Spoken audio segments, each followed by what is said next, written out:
Demokrasi berada pada rakyat yang mengambil keputusan, bukan pada elit. Dan itu harus dibangun suatu narasi bagi masa depan. Kita mendapatkan tekanan yang begitu kuat dari luar negeri karena Indonesia yang sebelumnya dipuji dengan track record demokrasi yang baik, tapi kemudian mundur ke belakang.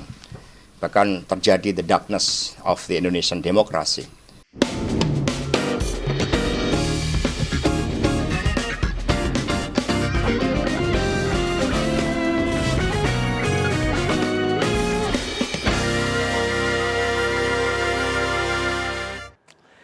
Halo, selamat malam. Selamat berjumpa lagi dengan saya Prabu Revolusi di Konspirasi Prabu. Yap, dan juga pastinya saya Nufus, pemirsa yang akan menemani Mas Prabu hari ini pada malam hari ini dengan warna kebanggaannya hitam. Pasti selalu hitam Selalu dan hitam ya, Mas ya? konsisten. Yang juga kita Konsisten. harapkan nih Ayah dan juga pemirsa adalah konsistensi dari ASN dan juga aparatur negara dalam menghadapi tahun politik ini. Seperti yang kita ketahui bahwa tahapan kampanye ini kan baru akan dimulai 28 November 2023 nanti. Tapi ini masalahnya nih sampai sekarang isu kecurangan dan juga dugaan pelanggaran kampanye sudah mulai terjadi. Nah, beberapa waktu yang lalu Sekjen PDI Perjuangan Hasto Kristianto juga mencium adanya indikasi tekanan dari kekuasaan di Pilpres 2024. Nah, padahal di undang-undang sudah jelas, misalnya bahwa ASN tidak boleh berpihak, harus netral dan juga tidak boleh mendukung paslon tertentu, ya. Benar sekali. Nah, ini yang akan menjadi PR besar pastinya ini bagaimana kita bisa sama-sama menjaga demokrasi ini agar berjalan jujur dan adil juga ya Mas ya, tanpa ada kecurangan. Tentunya, jadi kita akan sama-sama lihat bagaimana ya kita memperhatikan tentang netralitas ini ke depan.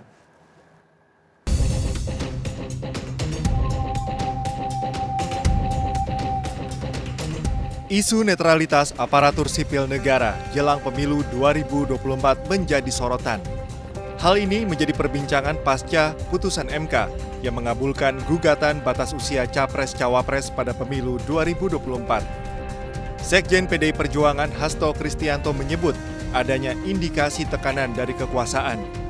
Salah satunya mengenai pencopotan baliho pasangan Capres-Cawapres Ganjar Pranowo Mahfud MD di sejumlah daerah. Dugaan ketidaknetralan terjadi saat perangkat desa dan kepala desa yang tergabung dalam kelompok Desa Bersatu menggelar acara yang diduga deklarasi dukungan kepada Prabowo Gibran di Jakarta. Acara ini dihadiri Gibran Rakabuming Raka dan sejumlah elit partai pendukung. Menurut Hasto, hal tersebut menjadi citra buruk bagi Indonesia karena dianggap sebagai kemunduran demokrasi. Yang kemudian kami luruskan supaya demokrasi berada pada koridornya. Demokrasi berada pada rakyat yang mengambil keputusan, bukan pada elit. Dan itu harus dibangun suatu narasi bagi masa depan. Kita mendapatkan tekanan yang begitu kuat dari luar negeri karena Indonesia yang sebelumnya dipuji dengan track record demokrasi yang baik, tapi kemudian mundur ke belakang.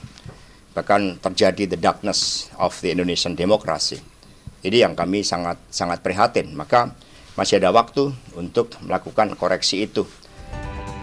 Bawaslu pun menyebut akan memeriksa penyelenggara acara serta tidak menutup kemungkinan memanggil Gibran. Ini perlu kita kemudian batasi, jangan sampai kemudian ketika masuk masa kampanye, kepala desa dimobilisir, maka akan kena pidana pemilu pasti kena. Pak Rahmat, kalau misalnya Gibrannya sendiri akan dipanggil? Kita lihat dulu kajiannya, Mbak. Bisa juga dipanggil, bisa saja. Perangkat desa sejatinya harus turut menjaga pemilu jujur dan adil. Dalam Undang-Undang Pemilu termaktub larangan menggunakan perangkat desa dalam pemilu 2024. Baik, kita ke informasi berikutnya. Seperti yang kita ketahui bahwa Panglima TNI ini kan baru saja ya dilantik oleh Presiden. Jadi Panglima TNI Jenderal Agus Subianto memastikan bahwa pasukannya ini akan netral. Nah, mudah-mudahan betul-betul bisa terlaksana ya dalam pemilu 2024 nanti. Bahkan TNI juga telah membentuk posko pengaduan netralitas TNI untuk masyarakat jika nantinya masyarakat menemukan adanya kecurangan. Betul sekali, ini yang sangat penting sekali karena ketika suhu politik ini memanas, kemudian juga meningkat, maka netralitas TNI bisa menjadi salah satu faktor penunjuk ya Mas ya?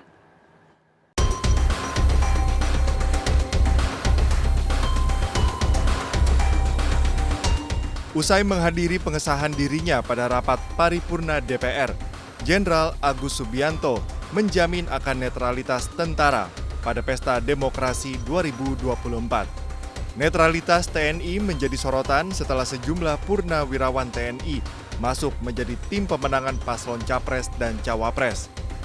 Namun Agus Subianto memastikan seluruh netralitas anak buahnya pada Pesta Demokrasi sesuai dengan koridor dan peraturan perundang-undangan. Jika nantinya ditemukan pelanggaran, TNI telah mempersiapkan posko aduan untuk memantau laporan dari masyarakat. Banyak dan yang saya buat posko, buat deklarasi damai pemilu itu kan tujuannya sebenarnya agar pemilu ini dilaksanakan sesuai waktu yang ditentukan, ya kan, berjalan dengan damai, aman, semua tujuannya semua ke sana, ya. Sementara itu Ketua DPR RI Puan Maharani mengatakan, dalam menghadapi tahun politik penegakan hukum harus dilakukan dengan benar, baik, jujur, sesuai fakta, adil, dan tidak tebang pilih. Puan pun memastikan akan tetap bertemu dengan Presiden Jokowi, baik dalam agenda resmi kenegaraan sebagai Ketua DPR RI maupun dalam jabatan non-pemerintahan. Yang saya sampaikan kembali lagi adalah bagaimana kemudian dalam pelaksanaan penegakan hukum sekarang ke depan dan yang akan datang itu memang bisa berjalan dengan baik, jujur, adil, kemudian tidak ada tebang pilih. Itu yang bisa saya sampaikan. Jadi jangan kemudian kita berpikir yang macam-macam lah. Jangan berpikir kita tuh punya pikiran karena ini dalam menjelang pesta demokrasi atau menjelang pemilu jadi ada pemikiran macam-macam. Otokritik ataupun kemudian evaluasi tentu saja harus selalu dilakukan untuk Indonesia. Puan Maharani menambahkan posisi PDIP hingga saat ini maupun sebelum masa pemilu selalu menyampaikan kritik kepada pemerintah, baik secara langsung atau tidak langsung. Tujuannya agar kinerja pemerintah bisa terus diperbaiki.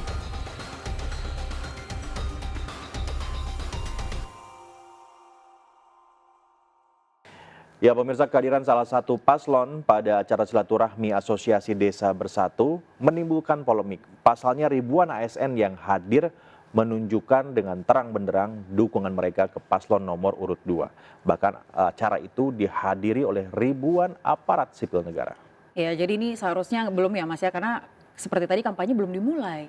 Iya, dan yang paling penting ASN itu harus netral. Dan itu kan ada undang-undangnya. Undang-undangnya juga cukup tegas, termasuk bahkan kepala desa. Ya, kepala desa itu harus tidak boleh memihak, dan kalau memihak itu pidana loh, berat.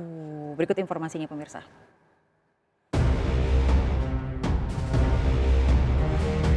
Ribuan perangkat desa pada Minggu kemarin berkumpul di Gelora Bung Karno, Jakarta dalam acara silaturahmi Asosiasi Desa Bersatu. Acara tersebut dihadiri oleh salah satu paslon. Kehadiran salah satu paslon di acara tersebut menimbulkan polemik. Pasalnya, calon wakil presiden nomor urut 2 itu dianggap nyolong start masa kampanye. Selain itu, dalam acara tersebut yang dihadiri ribuan aparat sipil negara dianggap menunjukkan keberpihakan. Padahal ASN dilarang berpolitik praktis dan harus netral selama pemilu. Terkait polemik tersebut, Menko Polhukam Mahfud MD memberikan komentarnya. Saya kan pemerintah. Iya, kalau tanggapannya gimana? Ya sudah, yang nanggapi masyarakat. Terkait kehadiran salah satu paslon dalam acara tersebut, Tim Pemenangan Nasional Ganjar Mahfud menyesalkan peristiwa pengerahan massa perangkat desa mendukung salah satu calon presiden dan wakil presiden. Direktur Hukum TPN Ganjar Mahfud, Roni Talapesi, mengingatkan seharusnya seluruh pihak agar kembali menjaga netralitas aparat negara. Terkait ribuan perangkat desa dan kepala desa yang tergabung dalam Desa Bersatu menggelar acara deklarasi dukungan kepada paslon nomor urut 2, Prabowo Subianto dan Gibran Rakabuming, seharusnya menjadi perhatian dari pengawas pemilu. Dukungan perangkat desa itu jelas-jelas melanggar Undang-Undang Pemilu, khususnya Pasal 280 dan Pasal 282.